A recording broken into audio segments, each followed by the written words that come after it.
After Clifford grabbed my arm and shoved me into the doorframe, I stood there for a second with my hand pressed against the side of my head, feeling the blood start to come through my fingers. My grandson Danny was standing in the hallway. He was 9 years old and his face had gone completely white. That was the moment I knew I was done waiting. I am Howard Malone. I'm 67 years old. I built the house I'm about to tell you about with my own 2 hands on a lot I bought in Raleigh, North Carolina.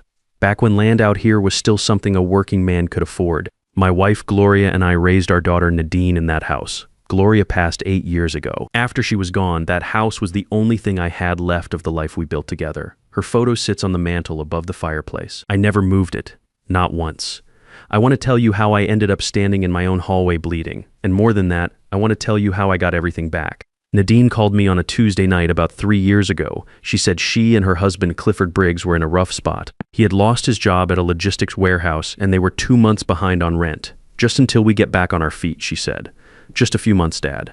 We will help around the house and pay you something once Clifford finds work. I said yes. She is my daughter. That is what you do. They moved in the following weekend with Danny, who was 6 at the time. Good kid. Quiet, like Nadine used to be before she married Clifford. I gave them the guest bedroom down the hall. I kept my room, the one Gloria and I had shared for 31 years. I told myself this arrangement was temporary. The first sign I missed was small. Nadine started reorganizing the kitchen not long after they arrived, moved things around, said it was more practical for her. I let it go. A few weeks later, she said the guest bedroom was too cramped for 3 people. Could I maybe take the smaller room at the back of the house? Just for now. Just until things settled down. She said Danny needed space to grow, and that made sense to me, so I moved my clothes and my nightstand, and I told myself it was fine. What I did not tell myself was that the small back room had no closet, faced the water heater, and got about 2 hours of sunlight a day. I just packed my things and moved and did not say a word about it. Then Clifford started spending time in my workshop. I've got a good setup out there in the garage. Table saw, band saw, a full set of hand planes I collected over 40 years of weekends. Some of those tools belonged to my father. He was a finished carpenter in Virginia, and he taught me the trade when I was barely tall enough to see over the workbench. When he passed, I kept every one of his tools, kept them oiled, kept them sharp, kept them hanging in the same order he always used. I walked into the workshop one afternoon and found Clifford sitting in my work chair with his feet up on the workbench, talking on his phone. He looked up at me and held up one finger, like I was the one interrupting. I stood there in the doorway of my own workshop and waited for him to finish his call. I should have said something right then. I did not. Things kept shifting after that. Clifford's friends started showing up on weekends. They would fill up the living room, drink my beer, leave the kitchen a mess. Nadine's sisters came on Saturday afternoons and took over the back patio. My armchair, the one I had kept by the front window for 20 years, got moved into the hallway corner one day without anyone mentioning it. When I asked Nadine about it, she said they needed the space for Danny's things. I dragged the chair back to the window that evening. The next morning, it was in the hallway again. Danny stopped coming to find me. When I tried to take him outside to toss a ball or just sit on the porch, Nadine would call him back inside before we even got started. He would look at me over his shoulder with this expression I did not know how to read. I did not want to put him in the middle of whatever was building between me and his parents, so I started pulling back. I told myself I was protecting him. What I was actually doing was disappearing inside my own house. Month 4 came and went, and Clifford still had not found work. I knew because Nadine kept covering for him. The job market is rough right now, Dad. He is applying everywhere. He is doing his best. But I could see what he was doing with his days, and applying for jobs was not it. He slept until 11. He watched TV until midnight. He had started using my workshop as a place to sit and make phone calls, and the bench was getting cluttered with his junk. Then the bank statement arrived, and everything changed. I opened the bank statement the way I always do at the kitchen table with my morning coffee before anyone else in the house was awake. I went through it line by line the way my father taught me. He said a man who does not read his own statements deserves what happens to him. There was a personal loan on my account, $8,000 approved 6 weeks earlier. I had never applied for any loan. I rated again. Then I rated a third time. The money had been deposited and then transferred out to an account number I did not recognize, all within the same week. I sat there for a long time before I said anything to anyone. That evening, I asked Nadine about it in the kitchen while Clifford was in the living room watching television. She did not flinch. She told me I must have forgotten signing the paperwork.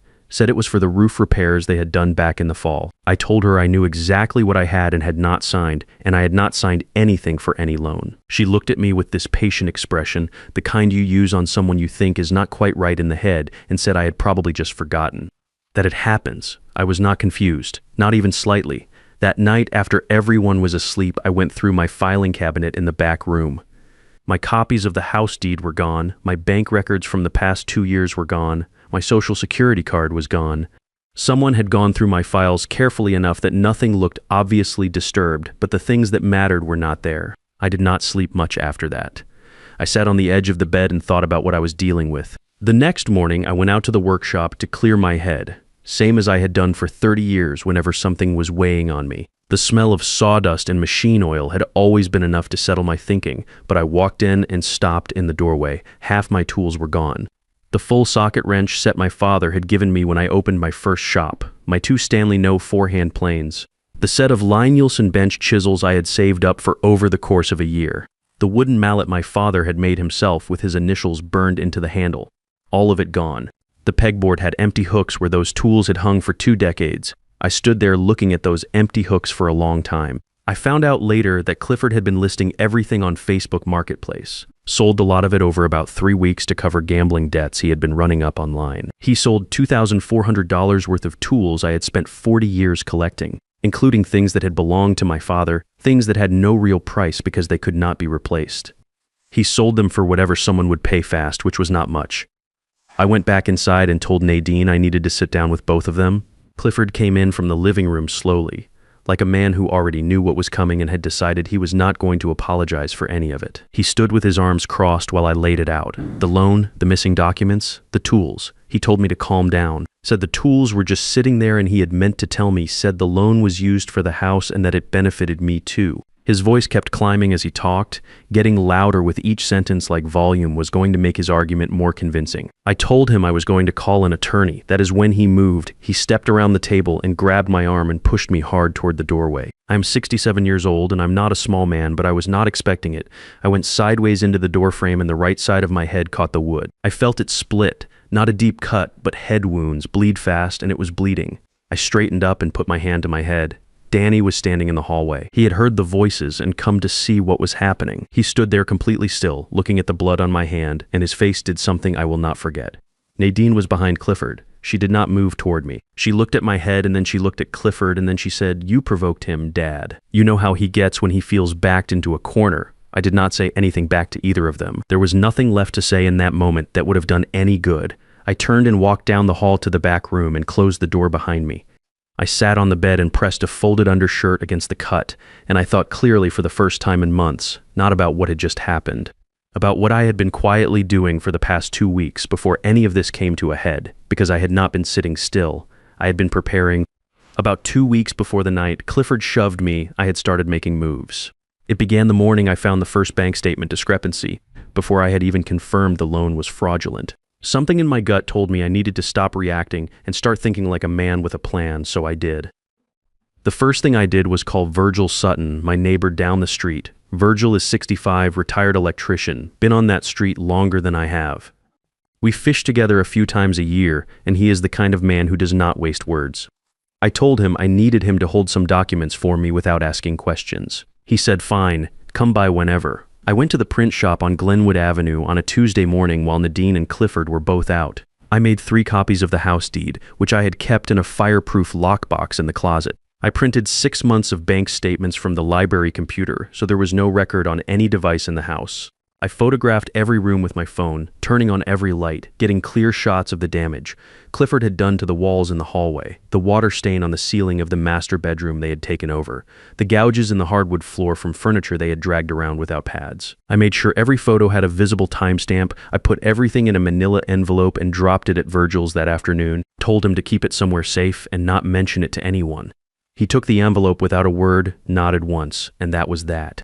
The second thing I did was set up a camera in the workshop. I had a small motion-activated camera I had bought a few years back to watch the driveway at night after someone had knocked over my mailbox twice. I mounted it up in the corner of the workshop ceiling behind an old coffee can I had kept up there for years holding spare screws. It was pointed directly at the tool wall and the workbench. I turned it on and I let it run. Over the next 9 days, it recorded Clifford coming into the workshop 4 separate times. The first time he just looked around. The second time he took the socket wrench set off the pegboard, wrapped it in a shop rag, and walked out with it under his arm. The third and fourth times he took the hand planes and then the chisels. He never looked up at the corner of the ceiling. He never looked up at all. He just took what he wanted and left. I watched the footage each morning from my phone in the back room, with the door closed. I did not say a word to anyone. I just kept the recording saved in a cloud account I had set up on the library computer, linked to an email address Nadine and Clifford did not know about. By the time I confronted them about the loan and Clifford put his hands on me, I already had everything I needed. The deed copies at Virgil's, the bank records, the time-stamped photos of property damage, the video of Clifford committing theft on my own property in my own workshop across 4 separate days. So when I sat on that bed with the folded undershirt pressed against my head, I was not scared. I was ready. I waited until the house was quiet. It was close to 2 in the morning when I stopped hearing voices from the other end of the hall. I got up, pulled out the duffel bag I had packed 3 days earlier and kept pushed under the bed, and I checked it one more time, change of clothes. My blood pressure medication, the 1 copy of the deed I had kept back for myself, tucked into the inside pocket. $600 in cash I had pulled from the ATM in small amounts over the previous 2 weeks, and the phone with the cloud account that held every second of camera footage. I picked up Gloria's photo from the nightstand. I stood there for a moment looking at it, then I wrapped it in a flannel shirt and put it in the bag. I walked down the hallway slowly, past Danny's door. I stopped there. I wanted to go in. I wanted to tell him something, but I did not know what I would have said. And waking him up would have woken Nadine, and I was not going to give them the chance to block the door or talk me out of leaving. So I stood there for about 10 seconds, and then I kept walking. I went out the front door and pulled it shut behind me. The street was empty and quiet. The air was cool and smelled like cut grass from somewhere down the block. I walked to Virgil's house and knocked twice. His porch light came on. The door opened. He looked at the cut on my head, looked at the bag on my shoulder, and stepped back to let me in. His wife Sylvia was up by then. She sat me down at the kitchen table, cleaned the cut, and put a bandage on it without saying much. Then she made coffee and left Virgil and me alone to talk. I told him everything start to finish. He listened without interrupting. When I was done, he said one thing. You need to call Lorraine Pace first thing in the morning. Lorraine Pace had an office on the 3rd floor of an older building downtown, the kind with a slow elevator and floors that creaked when you walked. Virgil had connected me with her through a friend who had used her in an estate dispute a few years back. He called her himself that morning, explained the basics, and she agreed to see us at 10. She was about 51, short hair, reading glasses on a chain around her neck. Her desk had stacks of files on both sides, but she knew exactly where everything was. She did not waste time on small talk. She asked me to tell her everything, and I did. From the beginning, while she took notes on a yellow legal pad without looking up. When I finished, I put the envelope on her desk, the deed copies, the bank statements with the fraudulent loan flagged, the time-stamped photos of property damage. Then I pulled out my phone and showed her the camera footage. Clifford on 4 separate days walking into my workshop and walking out with my tools under his arm. She watched the footage twice without saying anything, then she set the phone down and looked at me. She said I had a strong case. Fraud, forgery of signature, theft of personal property, and unlawful occupation of a residence. She said with the evidence I had, she could file for an emergency eviction order and there was a reasonable chance a judge would approve it within hours rather than days. I told her I wanted to move as fast as possible. She picked up her desk phone and started making calls. I sat across from her and drank the coffee her assistant brought in and listened to her work. She was efficient in the way that people get when they have done something for 20 years and stop needing to perform confidence because they actually have it. We were about an hour into the process when Virgil's phone buzzed. He looked at the screen and turned it toward me without a word. It was a screenshot from the Nextdoor app. Nadine had posted that morning from my address. The post said, "Housewarming at the Briggs home this Saturday, friends and family welcome." She had used Clifford's last name. She had called my house the Briggs home and posted it publicly for the whole neighborhood to see. Then Virgil played me a voice clip his niece had recorded from 2 houses down. His niece had heard the noise from her front yard and hit record on her phone. The audio was clear enough. Music in the background, people talking, and then Nadine's voice coming through loud over all of it. She's finally gone. We're free now. And then the sound of glasses hitting together and people cheering. 3 years of watching them take over my house, and they were toasting to it on a Saturday afternoon. In my backyard, using my patio furniture and my grill. I slid the phone across to Lorraine without saying anything. She watched it once, then picked up her desk phone again. An hour later, she had the emergency eviction order signed by Judge Tillman. She coordinated with 2 patrol officers and a woman named Patricia Owens from Child Protective Services, who came along because Danny was on the property and they wanted someone there specifically for him. We pulled up to the house at 6 in the evening. I could hear the music from half a block away. There were cars parked up and down both sides of the street, people in the backyard, the gate standing open, my grill going, my patio chairs spread out across the lawn like the place had always been theirs. Officer Grady knocked on the front door, 3 hard knocks. The music kept going for a few more seconds and then cut out, footsteps inside. The door opened, and Clifford stood there with a beer in one hand and the beginning of a grin on his face that disappeared the moment he registered the uniforms behind Lorraine. She handed him the court order and explained it plainly. The property belonged to Howard Malone. He and his family were required to vacate immediately under an emergency order signed by Judge Tillman. They had 30 minutes to collect personal belongings. An officer would be present throughout. Clifford looked past Lorraine and found me standing on the front walk. His expression went through several things. I did not say anything. I just stood there. Nadine appeared at his shoulder. She saw the patrol cars at the curb. She saw me. She said this was a mistake, that this was their home, that we could not do this. Lorraine told her calmly that any threatening language would be documented and could be used in subsequent proceedings. Nadine stopped talking. The party guests cleared out in about 10 minutes. Nobody wants to be standing in someone's yard when police are at the front door. People grabbed their drinks and their bags and found reasons to be somewhere else. The backyard went from a party to an empty lawn in less time than it takes to tell it. Danny came out from the back hallway when he heard the commotion settle. He saw me standing just inside the doorway and he stopped. Then he crossed the room and I crouched down and put a hand on his shoulder and told him everything was going to be all right, that none of what was happening was his fault. He nodded but did not say anything. Patricia Owens stayed close to him for the rest of the time they were in the house. Clifford and Nadine took their 30 minutes. Officer Grady supervised while they packed. Clifford moved fast and did not make eye contact with anyone. He grabbed clothes, his laptop, a few things from the kitchen. Nadine carried Danny's backpack and a box of his toys. She was crying by the end, not the kind of crying that comes from regret, but the kind that comes from not getting what you wanted. She looked at me once before she walked out the door. I did not look away. They loaded into their car, the one parked in my driveway. Clifford backed out without looking. The taillights went down the street and turned the corner, and that was it. Officer Grady handed me the keys and told me to change the locks first thing in the morning, just in case copies had been made. I thanked him.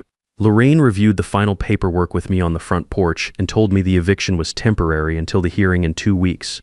But with the evidence we had, she did not expect a different outcome.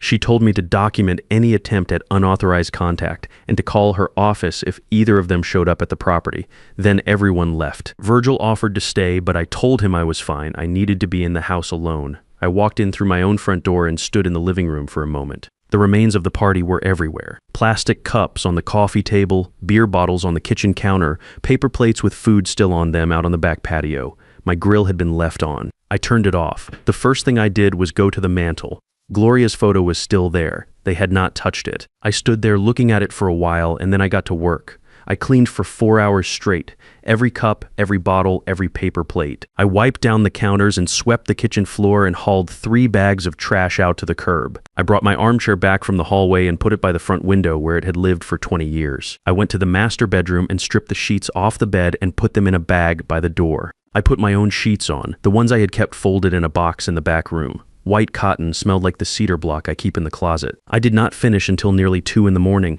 My back hurt and my knees hurt, and I did not care even a little. I slept in my own bed that night for the first time in over a year.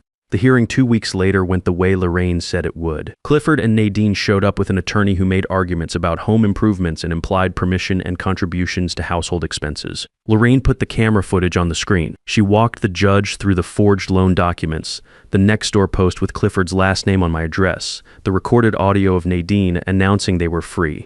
The judge ruled in under 30 minutes. Eviction permanent. The fraud and theft charges referred to the district attorney's office. I walked out of that courthouse and stood in the parking lot in the sun for about a minute.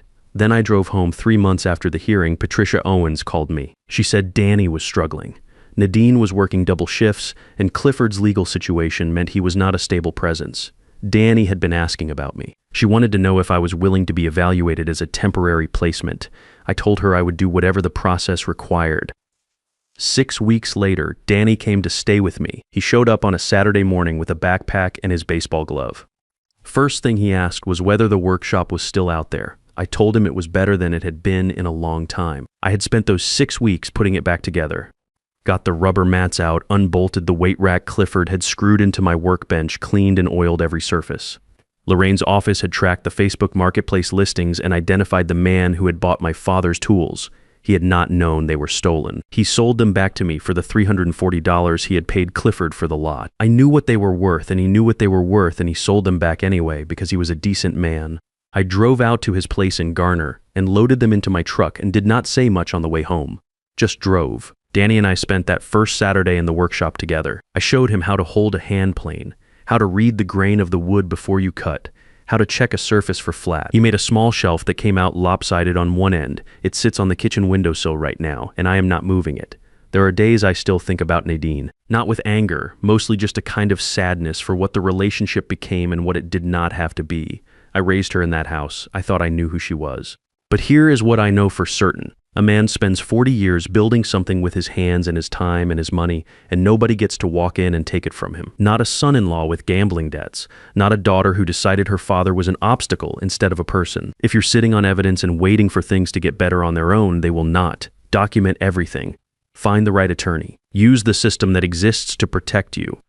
You do not have to yell or threaten or make a scene. You just have to be prepared and patient and willing to follow through. I'm 67 years old. I get up every morning and make my coffee and sit in my chair by the front window. Danny is down the hall. The workshop is full again. Gloria's photo is on the mantle where it has always been. This house is mine. It always was.